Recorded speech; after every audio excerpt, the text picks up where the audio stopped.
Hello, this is Pastor Dwight Washington Sr., and on behalf of myself, my wife, and the entire Beech Grove Bible Church family, I want to thank you for visiting with us today. Hey, we're a growing family church that believes in teaching the Word of God in a powerful yet practical way. It is my hope that you were blessed during your visit with us today, and I want to personally invite you to visit with us again real soon. You know, quite honestly, I believe that we're literally the best church on the southeast side of our great city. Yeah, of course, I'm biased, but it's true. Hopefully, you got a chance to say hello to either myself or my wife or one of our staff persons, as we always try to say hello to everyone, but especially our guests. Hey, I don't want to take up any more of your precious time, so I'll end by saying that if you presently don't have a church home, I would ask you to consider Beech Grove Bible Church. We would be an awesome church for you to be a part of. You can check us out on the World Wide Web at beechgrovebiblechurch.org. That's beechgrovebiblechurch.org. There you will find out more information about our ministry, about myself, about my wife, about our staff persons, and about some of the things that we're trying to do to impact our community. Have a great day, and I look forward to seeing you again real soon. Good morning, Beech Grove Bible Church. This is the day that the Lord has made, and we will rejoice and we will be glad in it. For we serve an everlasting God, never changing, indescribable, unexplainable God. So today we honor you for that. You are an everlasting God. The Lord is my light and salvation. Whom shall I fear? Whom shall I be afraid? The Lord is my light and salvation. Whom shall I fear? Whom shall I be afraid? I will wait on you. I will wait on you. And I will trust in you. I will trust in you. The Lord is my light and salvation. Whom shall I fear? Whom shall I be afraid? The Lord is my light and salvation. Whom shall I fear? Whom shall I be afraid? I will wait on you. I will wait on you. And I will trust in you, God. I will trust in you. I will wait on you, Lord. I will wait on you. I will trust in you. I will trust in you.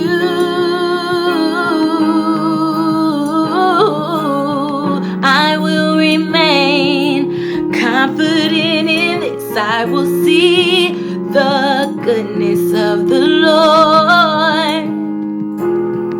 I will remain confident in this. I will see the goodness of the Lord.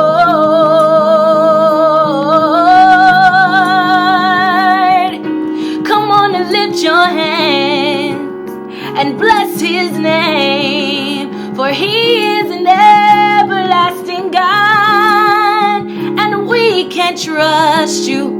Yes, we can trust you, Lord. Here's my part right here. We set our hope on you. We set our hope on your love.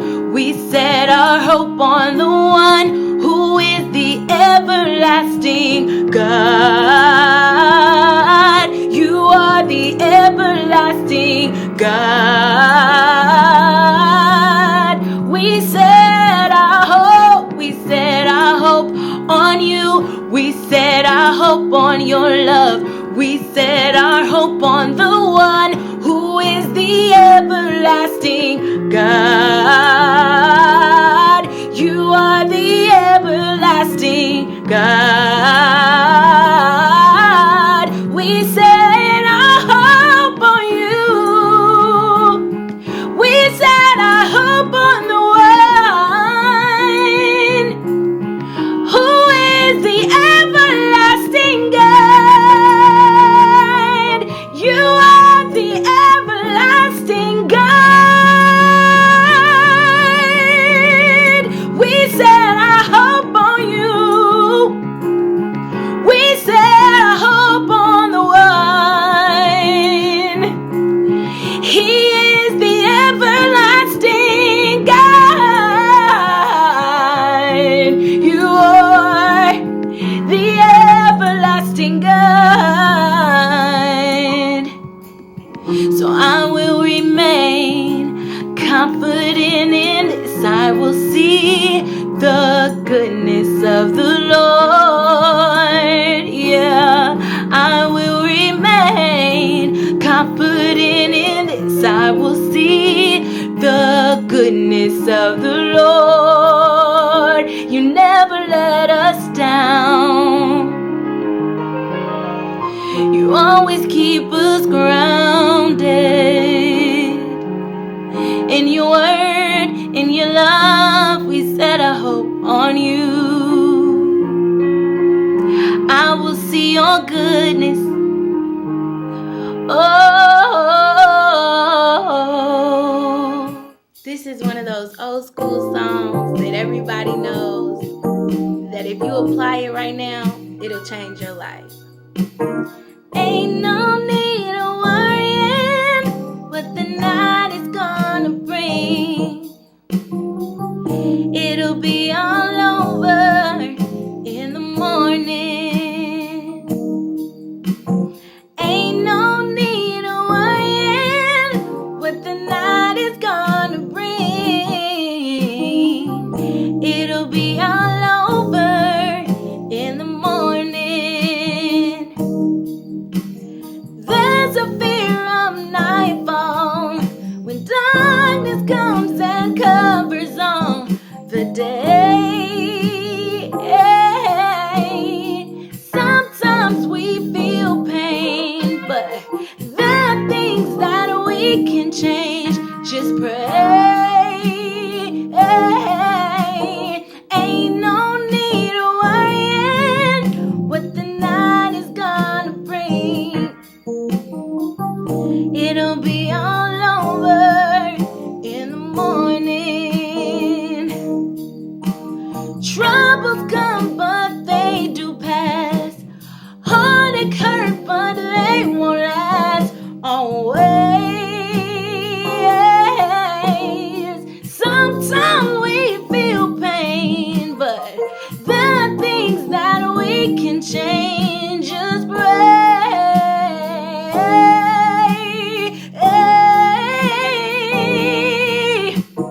Ain't no need to worry what the night is gonna bring. It'll be all over in the morning. Ain't no need to worry what the night is gonna bring. It'll be all over in the morning. In the morning.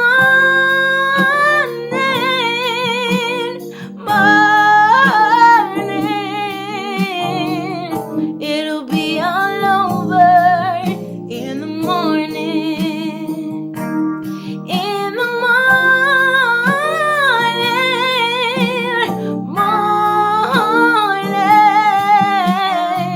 it will be all over in the morning. In the morning, in the morning, it will be all over in the morning, yeah. Ain't no need to worry what the night is gonna bring.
Supporting ministry at Beech Grove Bible Church is easy using our website, www.beechgrovebiblechurch.org. Looking in the menu at the top of the screen, click on Give. Here, you are presented with options on how to describe your giving. If you are partnering with us in our building fund, you can use the appropriate button to complete your one-time payment or your monthly dues. Need to give your tithes or offering? Type in the appropriate amount and click the Donate button. You can choose multiple items by clicking Continue Shopping and choosing another category to give before checking out.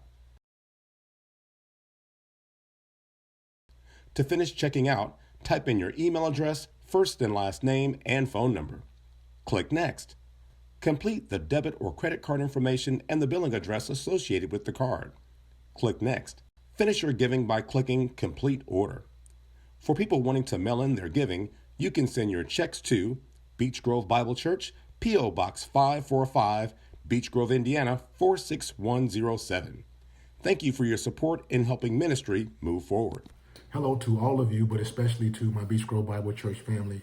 And I know it's only been 4 or 5 weeks, but I promise you it seems like 4 or 5 years since we've had an opportunity to fellowship with you guys. We miss you so much, and we praying for you and hope you are well.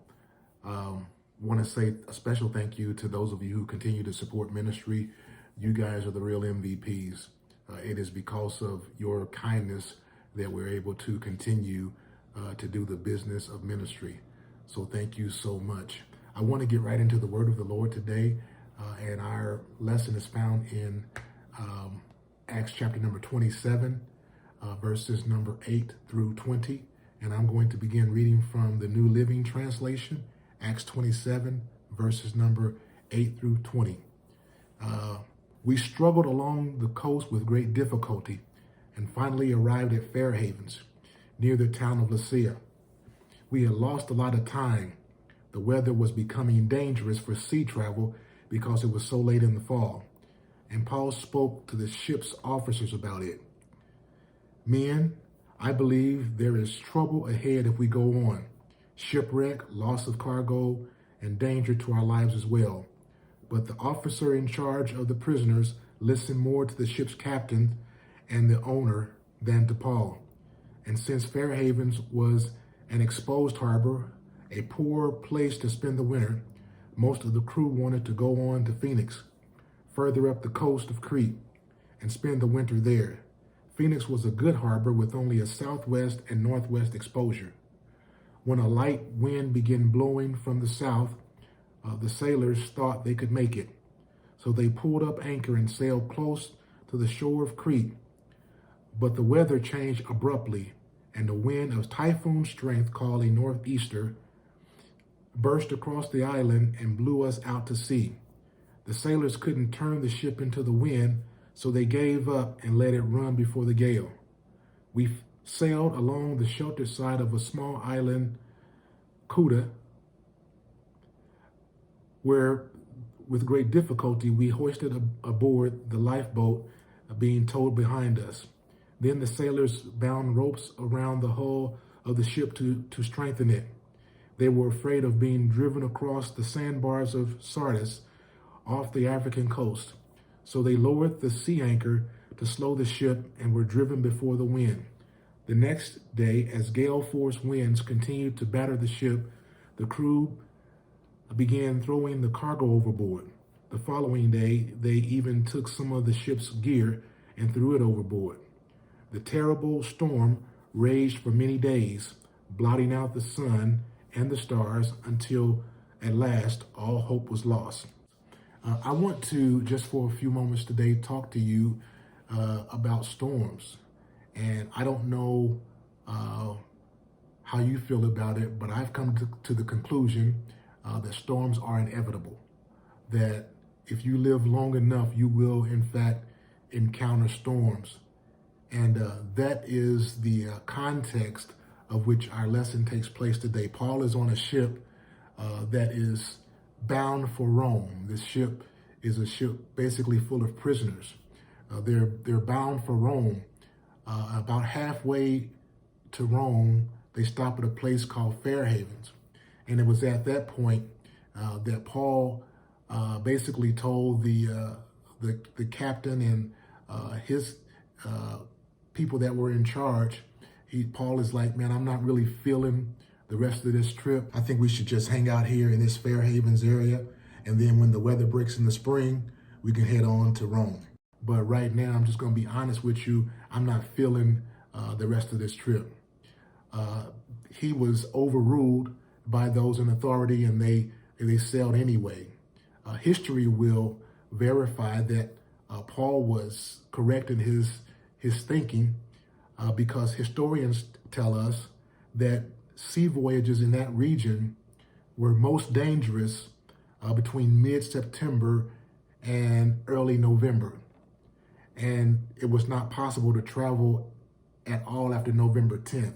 After November 10th, all sea travel was suspended until March. Historians also tell us that our text passage probably took place around the second week of October. So the second week of October would be right in the middle of this season that they considered very dangerous as it related to sea travel.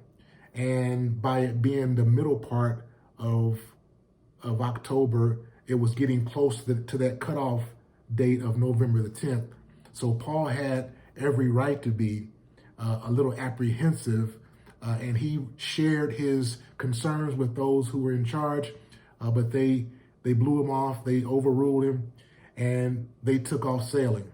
Verse 13 says that when a light wind began blowing from the south, the sailors thought that they could make it. It started off, it was smooth sailing, right? There was no problems, smooth sailing. And the text goes on to say, but very abruptly, a typhoon strength, a hurricane strength wind comes down and blows them out to sea. It was what the King James call this storm Euroclydon, or some pronounce it Euroclydon, but it was a major northeastern storm that would come, and it was so dangerous because it would come out of nowhere, that you would be sailing along smoothly, and then all of a sudden you go from smooth sailing to literally fighting for your life.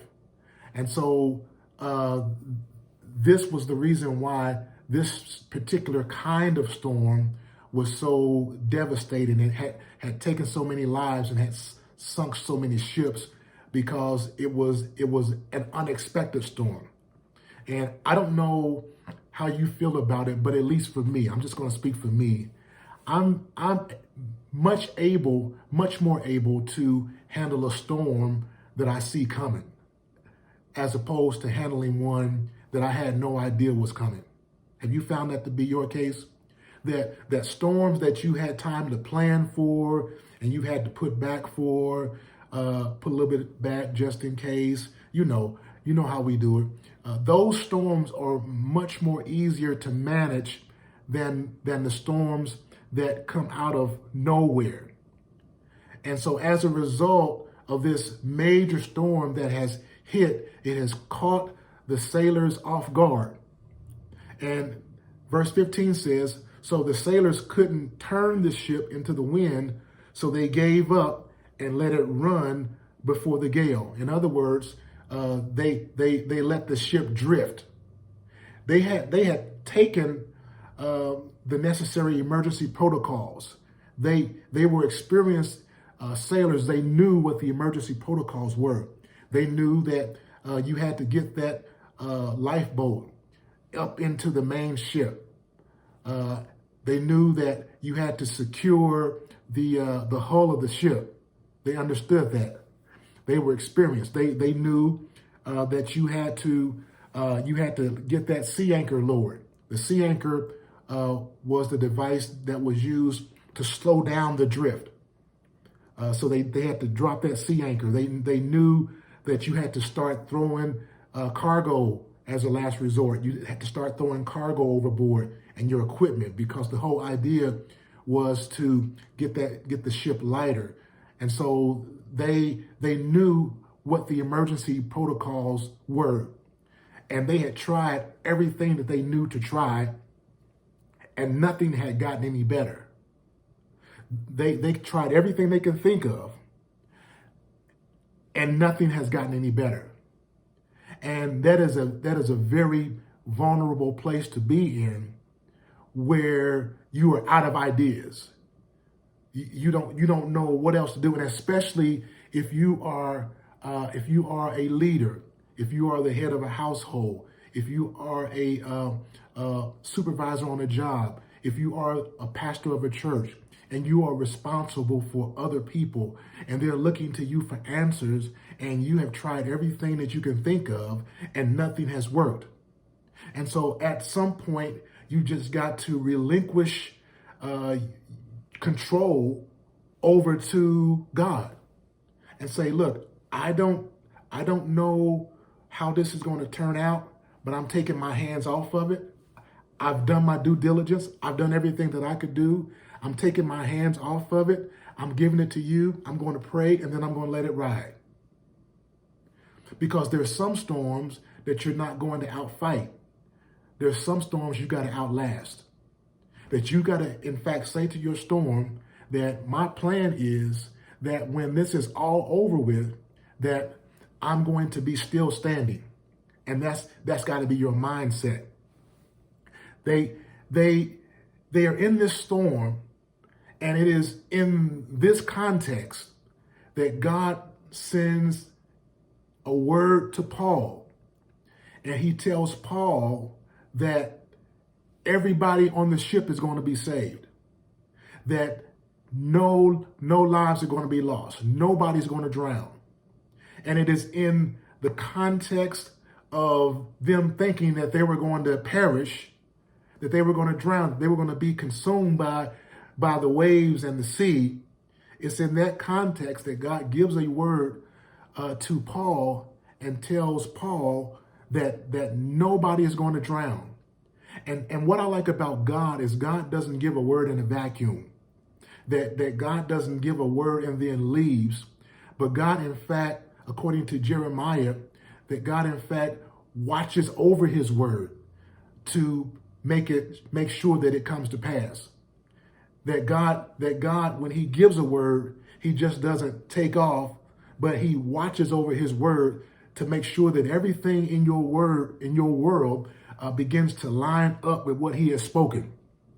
And so God has given Paul a word that nobody's going to be lost. And he gives Paul a word in the middle of a storm. And when you're in the middle of a storm and you get a word, you have two choices. You either going to believe God or not. That's it. You're going to believe God or not. Paul says, I believe God. Man, that's my dude. He says, I believe God in spite of what I'm going through right now, in spite of these dire circumstances, in spite of all this wind, instead of all this water, instead of all these waves crashing and breaking up the ship. He says that was his confession. He says, I believe God. You will discover that you begin to come out of your storms first in your minds. You first come out of the storm in your mind. Before you ever come out of the storm in your body, you come out of the storm in your mind. You begin to see things differently. You begin to have a different mindset about the storm. You are still in the storm, but your mindset concerning the storm is different. My outlook begins my transformation. So I'm still in the storm, but my mind has changed. My mind has been renewed. How will I know when transformation is starting to take place? You will know transformation is starting to take place when you are still in the storm, but in the midst of the storm, you begin to find things to be thankful for. You have not come out yet.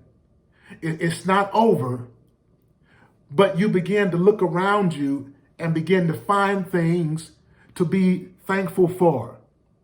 Notice in verse number 35, the text says they're in a storm. The storm is still raging. Paul gets a piece of bread, and the text says that he gives thanks in front of them. That we're still in this storm. We still don't know the outcome. But in the middle of this storm, we're going to give God thanks.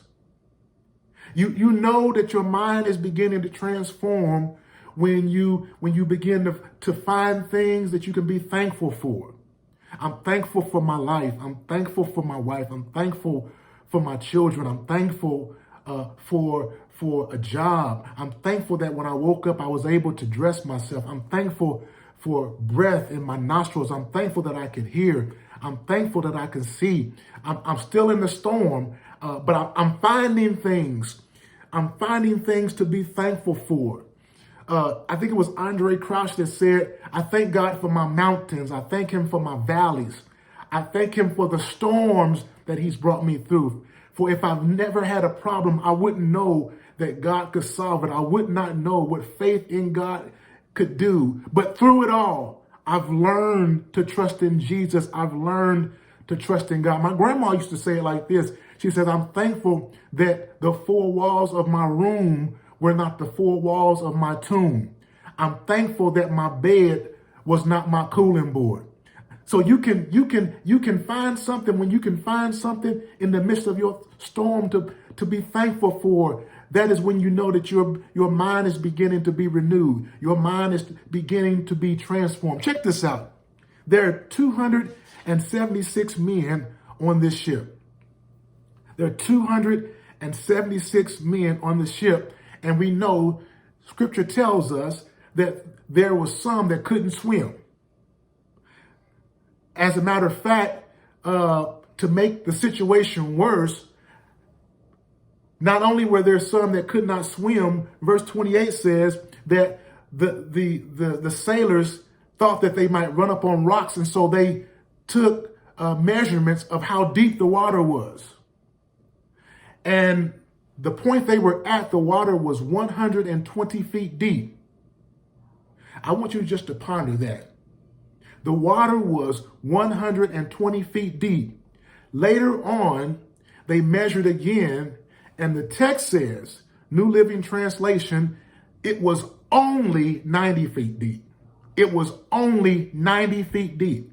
I got a problem with that word only in that context.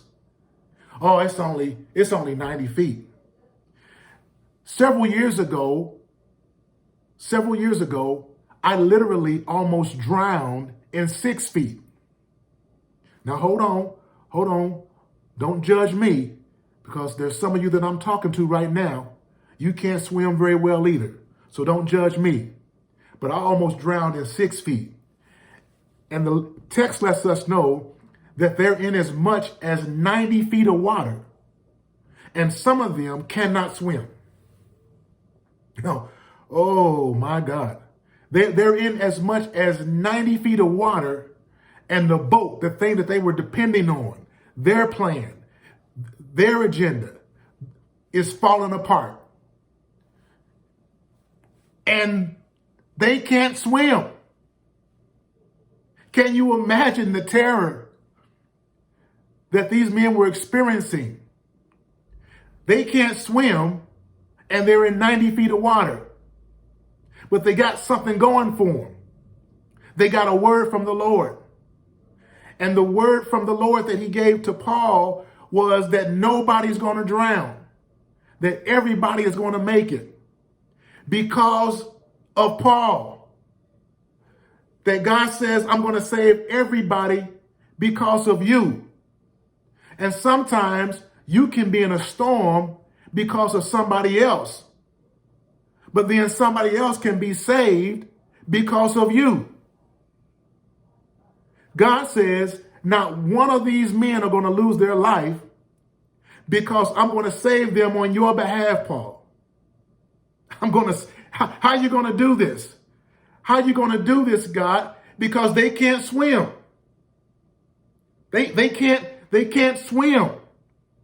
And this water is as much as 90 feet deep. How are we going to do this? I have a book in my library that was written by a Jewish rabbi by the name of Daniel Lapin. And in his book, he says something very interesting. He said, in the ancient Hebrew language, if there is no word for a concept, then in the Hebrew mind, that concept does not exist. That if the concept existed, then there would be some word in the language, in the ancient Hebrew, which they considered the Lord's language, which was infallible. In the ancient languages, if that concept existed, there would be a word for it. And one of the words that does not exist in the ancient Hebrew language is the word coincidence. They believe that everything that is done is connected to what comes before and what is going to come after. That nothing happens in a vacuum. That nothing is coincidental. That everything has a purpose. That nothing happens in isolation. And so in their language, there was no word for the word coincidence. Okay, so is it possible that God, in his omniscience, his all-knowing, knew that these men were going to try to go to Rome? And he also knew that he was going to give a word to Paul that not one of these men were going to drown. He also knew that there were going to be people on that boat, men on that boat that could not swim. Is it possible that God knew all that? Well, if it's not possible that he knew and that this storm caught him off guard, then he would have to turn in his God card. He would disqualify himself from being God if anything that happened in our story today caught him off guard. And so he knew that all this was going to happen. So I'm submitting to you that God controls the wind and the seas. We know that God controls the wind and the seas because he told Job in Job 38 concerning the seas. He says to Job, I tell the seas how far to go. I have set the boundaries for the sea. And I tell the sea, you can go this far and no further. God said, I set the boundaries for the sea. The sea, that I control the sea, that I can tell the sea, stop here. And the sea has to stop. He says, I set the boundaries for the sea. I say this far and no further. So we know that God sets the boundaries for the sea. In the New Testament, we see several times where Jesus would be in a storm with his disciples. And the disciples would think they're going to drown. They would go get Jesus. He would come up on the deck of the ship, look out at the winds and the seas, and he would say, peace, be still. And they would have to lay down and be calm. So we know that God has control over the winds and the seas. And it was the wind and the seas that was tearing up this boat that was carrying the men that God had spoken a word over their lives and said because of their connection with Paul, they're not going to drown. Is it possible that God had a conversation with the seas? Is it possible that God had a conversation with the wind and he told the wind that I'm going to allow you to blow on the ship, but I want you to restrain your velocity. I want you to blow on the ship hard enough with the correct velocity and the correct angles so that the ship is destroyed, But the fragments that are left over are going to be just big enough for a full-grown man to hold on to get to safety. What a mighty God we serve. I believe that in every situation, God has already provided a way of escape. That even if you don't see it, you got to learn how to trust him. That God is always going to give you something to hold on to. And if you can grab it, God will use it. Mighty God. If you will begin to embrace what he has left after the storm has ceased, embrace what is left, it'll be enough to get you to your next place. I want to tell you that if God has spoken a word of your life, you cannot drown. If God has spoken a word of your life that your life is going to be preserved, you cannot drown. I don't care how outrageous the sea becomes. It cannot drown you. If God has spoken a word over your life as he had done in our text passage today, he had spoken a word over the lives of these men who were connected to Paul, that because of their connection to Paul, nobody was going to drown. And just like God said, nobody drowned.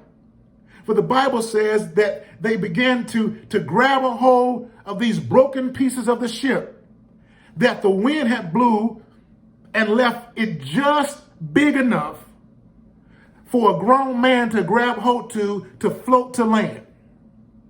What a mighty God we serve. That no matter how great your storm is, that if you have a word on it, I want you to understand that you can have peace in the midst of your storm. You don't have to wait till the battle is over. You can begin to shout now. If you've got a word from the Lord that you're going to survive. And I think I'm supposed to tell somebody that you're going to make it safely. There's going to be loss, but check this out. It won't be anything that can't be replaced. It won't be anything that cannot be replaced. What a mighty God we serve.